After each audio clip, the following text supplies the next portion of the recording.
Welcome back, Chapter 18, Summer Hill, Virginia, 1970. Olivia was hanging sheets on the line, and Kit was helping her keep them from touching the ground. The washerwoman they'd hired had a sick grandchild, so the task had fallen to Olivia. She had a feeling the child wouldn't be sick if it weren't changed the bedding day. But in the weeks since she and Kit had called a truce, they become good at helping each other with chores. They worked together to clean up the big kitchen garden. Nina had come over and mumbled about feeling guilty for not helping, but then, as always, she'd run off after Bill. "I'll bet thee £1,000 to a crown we have a boy tomorrow, 9 months, Kit said. Olivia cracked up because she knew he was quoting from the movie Tom Jones. It was a very hot day, and she and Kit were dressed so differently they may as well have lived in separate countries. Olivia wore long sleeves, her collar up, and a wide brim hat. Her long legs were encased in cotton trousers that reached to her ankle. Kit had on nearly nothing. "What about your feet?" Kit asked. "They're open to the sunshine. Doesn't that scare you?" "You laugh, but you don't know what sun does to your skin. When you're 40, you'll look 60, and you'll always look 20, he said in such an admiring way that she blushed. The old men had delighted in teasing her about the way she and Kit were now working together. "You two have certainly become friends," Uncle Freddie said. "I never would have thought that could happen after the way you two started out," Mr. Gates said. "I truly believe that our Livy hated young Kit," Uncle Freddie said. Letty was confused. "But she cooked a second lunch just for him. I thought she liked him." "Did she?" Uncle Freddie asked. "I don't remember that." Mr. Gates agreed. He didn't remember that either. "It was the best fried chicken I ever had," Ace said. "How could you forget that?" "They didn't," Olivia said. "They're just pulling your leg." That phrase made the children's eyes widen. She didn't want to be caught in one of their 20-minute long why sessions, so she changed the subject. "Who wants strawberry popsicles?" She narrowed her eyes at the men, but her warning just made them laugh. It was the next day, as she and Kit were hanging up the laundry, that she heard the screaming. When he dropped one end of the sheet, it scraped the ground. "Hey," Olivia said, "I just washed that. You're going to have to—" "Quiet." His voice was a command, and in the next second, he took off running. Olivia tossed the sheet into the basket and ran after him. It wasn't until they rounded the trees that she heard the children crying, and there was a low moan of such anguish that it made chills run down her spine. She would have stopped, afraid of what she was about to see, but Kit didn't slow down. When she saw the pond, she halted.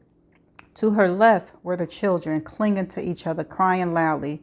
To her right, Mr. Gates was sitting at the edge of the slimy old pond, his legs in the water. Pulled onto him, face down, like some sea creature dragged up from the depths, was Uncle Freddie. All of him was wet, with nasty pond weeds clinging to him. "Get the kids," Kit ordered as he went to the two old men. "He's dead." The agony in Mr. Gates' voice made Olivia shiver. She started toward the children, but they ran the opposite way, afraid of what had happened. They were very difficult to catch. She chased them past the chicken coop, through the orchard, and toward the house. "Please don't let them go in the house," she said aloud. With all those hiding places, she'd never find them. She managed to get Ace just as he reached the clothesline, but then the child was crying too hard to keep running.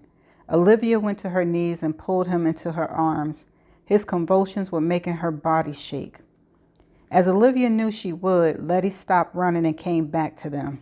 Olivia opened her arms and held her too. "We killed Uncle Freddie," Ace wailed. "We drowned him," Letty said. She could guess what happened. The children loved to push Uncle Freddie around in his wheelchair. They'd been warned about getting too near the pond with him, but it looked like with all the adults busy that day, they disobeyed, a common occurrence with them. "It was an accident," Olivia said, but then she too began to cry. Uncle Freddie and his humor, his kindness and generosity to all of the Summerhill, gone forever. And poor Mr. Gates. How was he going to live without his friend? How? "I can swim," came a raspy voice over them. Olivia's head was bent over the children, the three of them clinging together so hard they looked like a human barrel. It was Ace who first looked up. Kit was standing over them, a weak, dirty Uncle Freddie in his arms. "Livy," Ace whispered, a hiccup in his voice. Olivia kept crying. "Dear Uncle Freddie," and there was what was waiting for Ace with his mother. It was too much for one child to have to bear in his little life. "I know, Ace, sweetheart. It's not your fault. It was an accident." "Olivia!" Kit's voice was stern. She was still holding the children tightly. Letty looked at Lace, then turned to see Kit holding Uncle Freddie like he was a baby. She let out a scream and pushed so hard that Olivia fell backwards onto the ground. In the next minute, the children were clutching Uncle Freddie's hand and laughing, crying, hiccuping. "You're going to get sunburned," Kit was smiling at Olivia as she looked up at him in astonishment. Behind them, Mr. Gates was pushing the wheelchair. From the look of him, he aged years. Uncle Freddie, his thin, frail body limp in Kit's arms, smiled at them. "We're going to put in a swimming pool because I can swim." "Come on, old man," Kit said. "You're getting heavier by the minute." Looking at Olivia, he nodded towards Mr. Gates. He needed to be taken care of. She went to him, gave the wheelchair a push that sent it rolling, then picked up his arm and put it around her shoulders. That he made no comment about hugging a pretty girl scared her. Ace's dad, Dr. Everett, was called, and while they waited for him to arrive, Mr. Gates insisted on bathing Uncle Freddie. It's what he does since both of them were in their early 20s, and he wasn't going to neglect his duties now. Kit helped undress Uncle Freddie and get him into the hot water, then left him with Mr. Gates, who was still shaking. "They need each other," Kit told Olivia. As for the kids, they were so subdued by what had almost happened that they weren't making a sound. Olivia gave them peanut butter and jelly sandwiches with glasses of milk, and they were in the kitchen eating in silence. Kit had put on a shirt, and he and Olivia were sitting on the hall floor, one on each side of the bathroom door. Inside, they could hear Uncle Freddie talking. His voice was low, but there was excitement in it. "The kids didn't put the chairs brake on," Kit said. "It was all because I made them swear that they wouldn't go swimming without an adult present." "And Uncle Freddie is an adult." "Right," Kit said. "I should have added qualifiers. It had to be an adult who could jump in after them if they started to drown. An adult who is not in a wheelchair. One who is..." She couldn't bear to hear him blame himself. "But he found out he could swim." "Yes." His chair rolled into the pond, and when he floated out of it, he began waving his arms around. That's when he remembered how he used to swim. The exertion nearly killed him, but he did make it to the bank. And that's when Mr. Gates found him. Uncle Freddie was so worn out that he couldn't move. A lifetime of no exercise takes its tolls. When Mr. Gates saw Uncle Freddie lying face down at the edge of the pond, he assumed he was dead. "And the poor kids." She started to say more, but she heard voices in the kitchen. It looked like the doctor had arrived. "I'll go." In the kitchen, Ace had wrapped his arms and legs tight around his father and was crying again. Letty was at the table, tears slowly running down her cheeks. "Come on," Olivia said to the children. "Let's go pick some tiger plants." Dr. Everett, a handsome man, mid-30s, looked at her in gratitude. There were dark circles under his eyes. She took the hands of the children and they went outside. They were in their usual boisterous selves, but wanted Olivia to push them in a swing attached to the big oak tree near the house. It was as though they wanted to revert to being a younger age. About 30 minutes later, Kit and Dr. Everett came outside and stood by the car talking. Then the doctor looked at his watch, waved in the direction of his son, and drove away. Olivia didn't like it that he hadn't said goodbye to Ace, and her face showed it. "It's okay," the little boy said. "His job is very important and my mom needs him." His very grown-up words and tone made Olivia feel that her heart might break. Every Sunday, someone came to pick up Ace and take him to see his mother in the hospital. When he got home, it always took Letty quite a while to get him to go outside. Livy had developed the habit of baking a chocolate cake with cherry frosting every Sunday afternoon. When the doctor was gone, Kit turned to look at the three of them and grinned, his teeth white against his tan skin. Uncle Freddie is out of the tub and he wants ice cream. Anybody else want some? Me! The kids yelled and ran ahead, but Ace turned back, took Olivia's hand, and made her run with him. That night, after they got all four kids into the bed early, Olivia and Kit flopped down on the couch in the living room. He had made them Tom Collins drinks, and she downed half of hers in one gulp. Slow down, he said. I've had enough disasters today. You handle everything well, she said. I did what needed to be done. I thought Uncle Freddie was dead. He looked like it. He nearly was, Kit said. He only swam about 15 feet, but it's the most he's done since his injury. All these years he should have been using an overhead bar, dumbbells, but he didn't. Olivia took his hand and squeezed it. You were great. When Kit picked up her hand and kissed the back of it, she jerked it away. She suddenly became aware of how alone they were. The men and Ace were tucked away in bed, and Nina had taken Letty home. Kit's and Olivia's bedroom was across the hall from each other. Abruptly, she stood up. I need some sleep. Today has been too much for me. He nodded but said nothing. She paused at the doorway. What did you talk to Dr. Everett about? Kit closed his eyes for a moment. Ace's mom doesn't have much longer. She's mostly on morphine for the pain. Olivia stood there, her mind full of what had happened and what was going to happen, and she could feel the tears coming back. She started to turn away, to take her sadness into privacy, but Kit put up his hand as though telling her to wait. As she watched, he opened a door in the side closet that was full of beat-up old boxes and pulled one out. I brought these with me from home, and I think that right now we need them. He took the box to a big mahogany cabinet on one side of the room. Olivia had never been curious as to what it was, but then it would take weeks to explore all the furniture in the rambling old house. When he lifted the top, he saw that the cabinet was a record player, and the whole bottom was a speaker. Inside Kit's box was a double stack of 45 RPM records. She frowned. You can't play music now. Everyone is asleep. They need their rest. Yes, they do. But we need joy more. Uncle Freddie is safe. Mr. Gates will recover. Ace's mom is alive. Right now, today, this minute, we have everything to be happy about. You're right, but just play something soft and quiet, okay? You got it. He dropped the pile of records onto the fat spindle and turned the sound up full blast. To Olivia's horror, out came a raunchy, throaty blast of Steppenwolf's Born to Be Wild.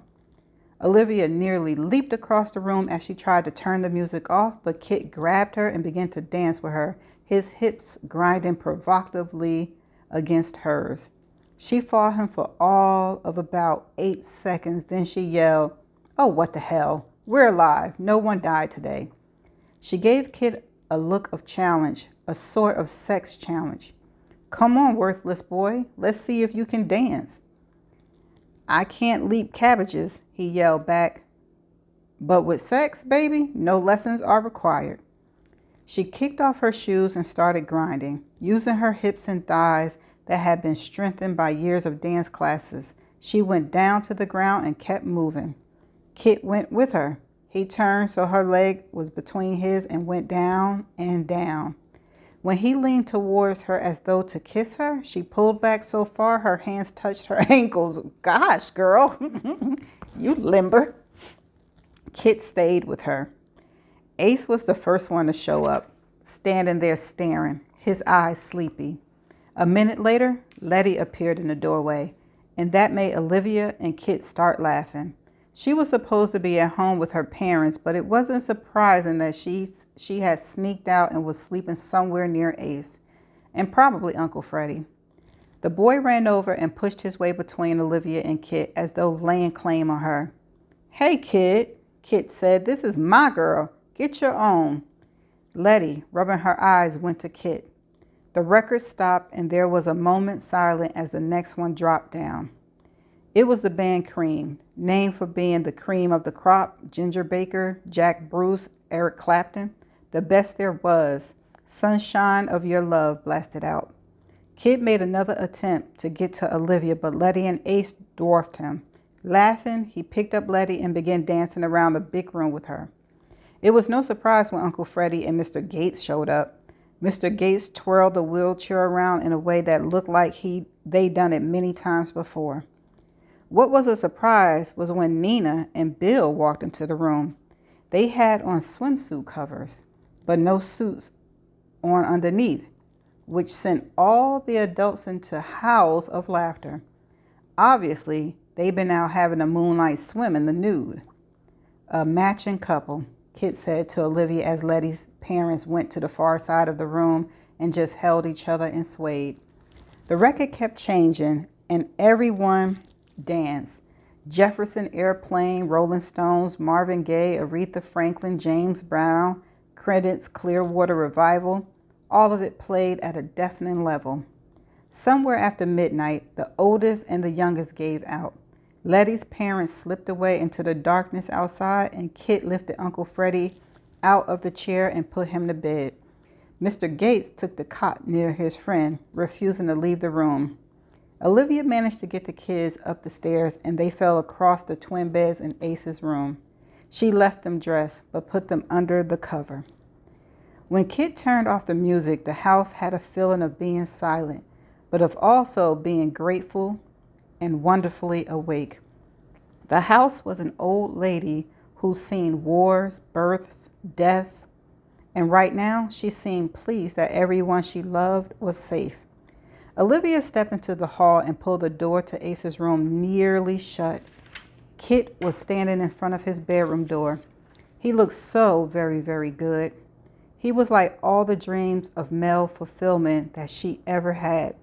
More than anything in the world, she wanted to touch him, feel him, put her skin against his.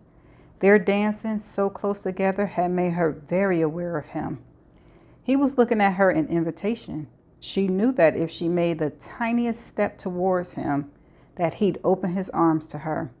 Then before she could have another thought, she mumbled, "Good night," slipped into her own room and shut the door firmly behind her.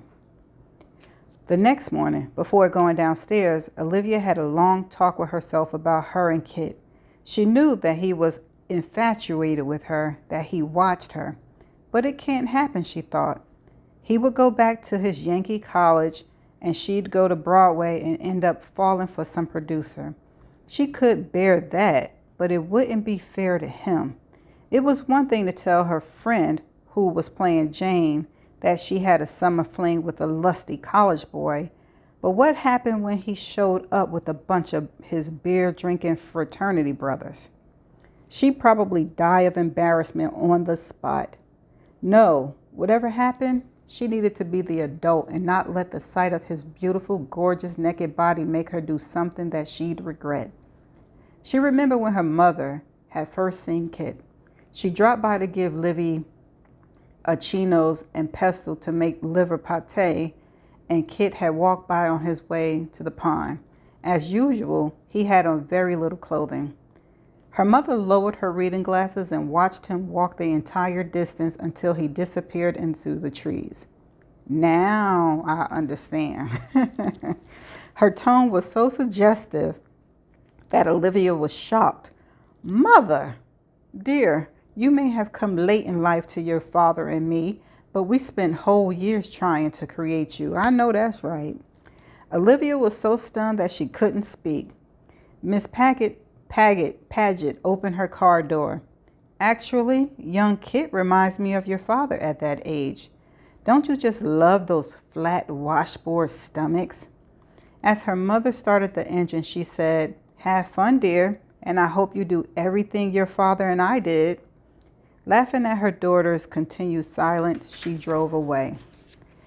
After the great false alarm, as Letty's father dubbed Uncle Freddie's near death, things changed. Bill had a right to be sarcastic. Because of what happened, he got a lot of work dumped on him. In the past, he'd had the whole 35 acres to oversee. High school kids were hired to help, but he said that ever since Woodstock happened last year, all the kids wanted to do was smoke grass and grow hair. Then Kit had arrived and taken over nearly everything. For the first time since their daughter was born, he and Nina had time to themselves. Bill smiled. Lots of time to themselves. But since the near tragedy, Kit spent most of his time giving physical training lessons. He gave 2 swimming sessions a day to the children, and he spent an hour in the water with the old men. Mr. Gates had never been able to swim, but he needed to help Uncle Freddie, so Kit worked with both of them. Kit said that Mr. Gates had some muscles on him. After all, he'd been lifting Uncle Freddie for years, but since he hated the water, that caused problems. Kit had to do a lot of coaxing. As for Uncle Freddie, Kit said that Marshmallows had more muscles than he did. Olivia learned to tell the cleaning women when they called in sick that the work would be waiting for them. Every day she put on a swimsuit and helped Kit with the lessons. And she started a dance class that everyone, kids, old men, Kit, Bill, and Nina, participated in. Livy was sure Mr. Gates was recovering when he said he'd do any ridiculous thing she came up with just to see her in a pink leotard. On Sunday, Kit and Olivia drove Ace to the hospital to see his mother. They'd even taken her a big slice of chocolate cake. She'd been barely coherent, but she smiled at her son, and Kit had held the boy so he could kiss her cheek. It was taking a while, but everyone was coming back to life after the near-death experience. One day, when he was on his way to the orchid where he was going to help Kit with the moving, Bill waved to his wife and Livy. They were sitting at the big picnic table at the side of their little house and snapping and stringing a couple of bushels of green beans. They planned to can them that afternoon and promised that they'd make his favorite dilly beans. As Bill left, he didn't see the 2 girls coming down the old brick path. "Olivia!" Beth Snyder yelled. Olivia was sitting across from Nina, her back to the young woman, and she squeezed her eyes shut for a moment. "What did I do to deserve this?" she muttered. It took all her acting training to get her face under control and put a smile on before she turned around. Betty and her friend Shirley Williamson were coming toward them. Olivia had gone to high school with the 2 girls. They'd been quite popular as they were pretty in a cute way, and they had all the latest clothes. Sweaters with padded cutouts of a horse on the back, kilted skirts with brass buckles, a circle pin on every Peter Pan collar, with matching bows in their hair. They headed every committee, had the top athletes for boyfriends, and never did anything wrong. They were perfect. As for Livy, she was so involved in a theater group that she just tried to get to class with no paint on her face. "Olivia," Shirley said, "how wonderful to see you." To Livy's consternation, Shirley leaned forward to kiss Olivia's cheek, and Betty followed. "That's how they do it in New York, isn't it? Or is that France? I get those mixed up." Shirley giggled in a way that said she believed she was still cute. Olivia stepped back. "This is Nina Taddington, her husband." "Taddington? Do you own this old place?" Betty asked. "No, my husband and I just work here for the summer." As they were scrutinizing Nina, sizing her up, Olivia was looking at them. They were as dressed up and made up as stage performers. Betty's eyebrows had been plucked until there was little left of them, and Shirley's hair had been ironed flat. No kinky curls were left in it. They had on skirts so tight they were like sausage casings, and their blouses were open down to their bra. Their legs were encased in pantyhose and their feet squashed into the pointed toes of high heels. What do they want? Olivia wondered. Her mother had kept her filled in on the town's gossip, so Olivia knew that these two hadn't had the perfect lives they expected. Betty had married her high school football player, but they divorced a year later and he moved to California. Shirley's boyfriend broke their engagement after she'd been wearing his ring for 4 years. Olivia's mother said the boy had volunteered for Vietnam rather than marry Shirley. God dang, Shirley must be a bad something. When he got back, he'd immediately married some girl who Shirley had always considered beneath her. As for Olivia, in high school, their attitude toward her had been that she didn't exist. She'd never been invited to their parties or asked to join them in the cafeteria, but then Olivia had never tried to be part of their crowd. To her, high school had been a stepping stone to where she was going to go. Without being invited, the girls sat down at the picnic table. "So, Olivia," Betty said, "I hear you were fired from your Broadway play." As she sat down at the end of the bench, Olivia opened her mouth to defend herself, but she closed it. Ooh, she better than me because I'd have been sarcastic. I'd have brought up all that.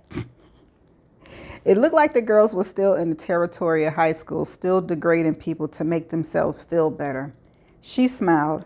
"I was, and now I'm the cleaner for a couple of old men." Nina coughed to cover her laugh. Olivia could give their cattiness back to them. "And what about you two? Married? Kids?" Both of them frowned. "I wouldn't have any man in this town," Betty said. "You were right to go to New York to get one." Olivia was puzzled by the remark. "I didn't get a man." "What about the one everyone in town saw you fawning over at the tea shop? We heard it was quite embarrassing." "And we also heard that he runs around here wearing no clothes." Shirley's voice was low and suggestive. Olivia's face lost its fake look of complaint. I know the word. Complacency. "They're after Kit," she thought. "They come here with pounds of makeup on as bait for Kit." "So, what's he like?" Betty asked. "I heard he's rich," Shirley said. "Your father told Mr. Wilson at the club, who told my uncle that the man has a palace in Italy. Is he a prince?" Olivia looked at them in horror. She had a vision of the two of them and the other single females in town parading around Tatwell and 4-Inch Hills. She glanced at the bowls of green bean and saw it all ending. She suddenly realized that they had created a family here at Tatwell. They had inside jokes. They each had tasks. They knew about each other, cared, loved. Yes, they'd grown to love one another. And she did not want that to end. Olivia dug deep under her own emotions to find the character she needed to play. She gave a little laugh, doing her best to sound as though she didn't care. "Are you talking about Christopher? He's rich? You have to be kidding. Would he be mowing lawns if he had any money? And girls," she leaned toward them as though sharing a secret, "Christopher is just a boy, a teenager. He's not the kind of man women like us need. Really, you mustn't waste your time on a child like him." She was glad to see that her words were succeeding. They made up faces of Betty. The made up faces of Betty and Shirley began to deflate like punctured balloons. Not rich, not old enough. Olivia decided to sell the idea. "If you were seen out and about with the worthless boy, that's what I call him, you'd be the laughingstock of the entire town." At that condemnation, both the young women stood up. "Oh, I guess we heard wrong." Trying to control her relief, Olivia also stood. "You should have a word with the gossips who told you those lies. I don't think they had your best interest in mind." "You can be sure we will," Shirley said. "I think we better go," Betty said. "Yeah, right, Olivia. We'll see you in town. Maybe." As fast as they could walk in heels on the old brick walkway, they hurried back to their car. With a triumphant smile, Olivia turned to look at Nina, expecting congratulations. But what she saw on Nina's face was an expression of horror. Her skin was pale as though all the blood had drained from it. Please, no, Olivia thought. Don't let it be what I think it is. Slowly, she turned in the direction Nina was looking. Standing just around the corner of the house was Kit, a shirt on over his bathing trunks. In front of him was Uncle Freddie in his wheelchair, his usual smiling face looking sad. He wouldn't meet Olivia's eyes. Behind them was Mr. Gates, and he wore a look of disgust. It was one thing to call Kit worthless boy within the family they created, but not to tell other people that. As for Kit, she couldn't read his expression, but then he turned his face away from her. Even under his deep tan, she could see the red of anger on his skin. When he pushed the wheelchair forward a few feet, Olivia saw that the children were in the back. Oh, damn, everybody heard this. And from their looks, they too had heard what Olivia said. As young as they were, their sweet little faces looked at her as though she had betrayed them, had broken some unwritten code of family loyalty. Olivia wanted to say something in her own defense, but what could she say? Whatever her excuse, she had disparaged Kit, belittled him, put him down. She had turned a family joke into a public condemnation. Kit took his hands off the wheelchair and started to leave. His silence seemed to say that he too had no words. He got about 10 feet away, then he turned back and the look on his face had changed. For the first time, all of them saw Kit's anger. His eyes were dark lights of rage. He was formidably looking. Olivia started to step back, but she held her ground. Stubborn, even when she wrong. A little bit, she tiny bit wrong. And in just a few steps, he was in front of her and he took her in his arms, not gently, but with a force that nearly took the breath from her. He kissed her. His body, his lips showed the passion he'd been feeling since the day he saw her. His desire for her, from seeing her daily, being close, laughing with her, from the tears to the quiet moments of happiness that they had shared. It was all there in that kiss. His hand went to her face and his thumb caressed the corner of her mouth as his lips opened over hers. This was not the kiss of a boy or of an inexperience. This was a man's kiss, a man who had seen much of the world and tasted most of it. It was a kiss far different from anything Olivia had experienced before. There was no fumbling, no awkwardness, no insecurities. This was the kiss of a man who knew what the hell he was doing. Kit broke away, and for a second he looked at her. His eyes had not changed. They were cold fire, angry, made even cruel. He had one arm around her body, and when he pulled it away, Olivia's legs folded under her. With a snap of his wrist, Kit let her drop. Olivia staggered backwards for a step, but she was too unbalanced to catch herself. All the dance lessons she hadn't prepared for her for a kiss that had pulled the insides out of her. Emotion, feelings, even sanity were gone. She sat down on the brick pavement hard, her teeth jolting together, pain shooting up through her. Standing over her, Kit's face went into a sneer. "Not a boy," he said. Then he turned on his heel and walked away. I know that's right. That's the end of chapter 18. I know that's right, Kit. You show her you may be young, but you ready. He may be young, but he ready. That ain't the lyrics, but you know what I'm saying. So, I get what she was saying. She was trying to deter the women from flirting with her man. Could she have gone about it a different way? Yeah, she could have. But I also feel like Kit know that she said those things because she didn't want the women to want him. See, they be playing these games they need to stop playing and just come out and spit it out. But I get what they doing. I get what they doing. I'm digging that kiss, though. I'm digging that kiss. But But that's the end of the chapter, and I shall see you in the next chapter. Bye for now.